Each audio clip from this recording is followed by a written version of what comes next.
Hello everyone, and welcome to this week's episode of the Tombstone Tourist. I'm back in Nashville, Tennessee, and if you haven't already figured it out, this is one of my favorite places. I enjoy coming here because in this new era of country music, I can still experience the traditional country music that I love. You can still find performers playing the music like people like Hank Snow, Kitty Wells, Bob Wills, and Pee Wee King. In previous visits to Nashville, I was able to tour the historic Ryman Auditorium, which is the mother church of country music. The Ryman was home of the Grand Ole Opry from 1943 until 1974. Back in the day, every country music performer, big and small, wanted to play the Ryman and the Opry. Stars like Hank Williams, Ernest Tubb, Bill Monroe, Little Jimmy Dickens, and Marty Robbins are just a few of the Grand Ole Opry legends that were members of the Opry. The Opry is unique because it's a live radio show, complete with commercials. And who could forget those legendary Opry sponsors like Rudy Farms, Shoney's, Goo Goo, and of course, Martha White.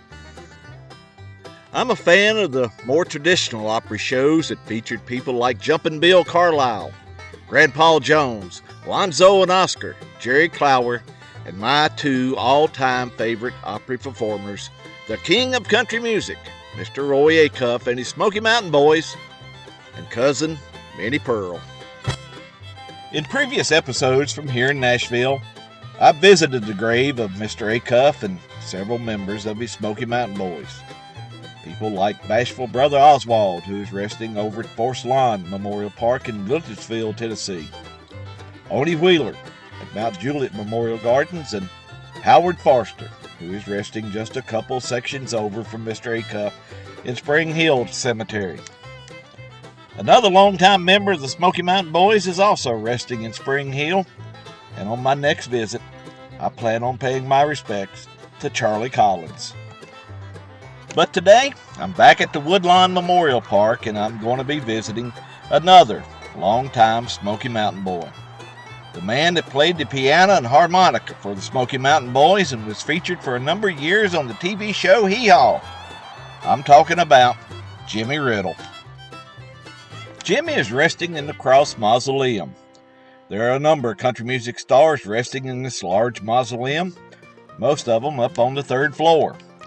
Today I'm going to enter the mausoleum through the ground floor entrance on the north side. By entering here, you'll walk all the way to the end of the hall, to the west wing, and you'll find crypts 37 and 38. This is the final resting place of Jimmy and his wife Thelma. James Lawrence Riddle was born on September 3rd, 1918 in Dyersburg, Tennessee. As a young boy, Jimmy taught himself how to play the piano and harmonica, and by 16, Jimmy was playing in local beer joints and honky-tonks around Memphis. Jimmy would pass the hat for tips, and the owners of the establishment would let Jimmy keep whatever came his way.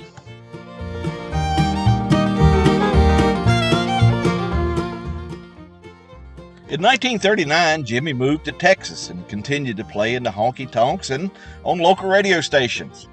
It was in Texas in 1941 that he first met Roy Acuff, and 2 years later, in 1943, he joined Roy and became a member of the Smokey Mountain Boys. Jimmy stayed with the Smokey Mountain Boys for the next 40 years. In 1969, a new country, comedy, and variety show called Hee-Haw debuted on CBS. It was hosted by Buck Owens and Roy Clark and featured Grand Ole Opry stars like Grandpa Jones, Archie Campbell, String Bean, and Minnie Pearl. Hee-Haw also made stars out of little-known performers like Junior Samples, Lulu Roman, and Gordy Tapp. In 1970, Jimmy Riddle joined the cast of Hee-Haw, and one day, by accident, Jimmy and another cast member named Jackie Phelps was playing around backstage. Jackie was doing a knee-slapping routine he called Hambone, and Jimmy joined in with something he called Eephin. The routine so impressed fellow cast member Junior Samples that he convinced the show's producer to make the Hambone Brothers a regular feature on the show. Jimmy remained a regular on Hee-Haw while still appearing with the Smokey Mountain Boys every Saturday night on the Grand Ole Opry. Jimmy Riddle passed away from the complications of cancer on December 10, 1982, at the age of 64. I'm going to end this video here at the final resting place of Jimmy Riddle. I hope you've enjoyed this video as I kind of walk back in time and remember Jimmy and Mr. Roy and many of the longtime stars of the Grand Ole Opry. If you have any memories of Jimmy and the Smokey Mountain Boys or Mr. Roy Acuff or any of the folks that we mention or visit in these videos, please be sure to share them in the comments.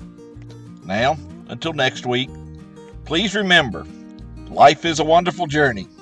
Be sure to take time and enjoy it. And I'll see you down the road. So long, everybody.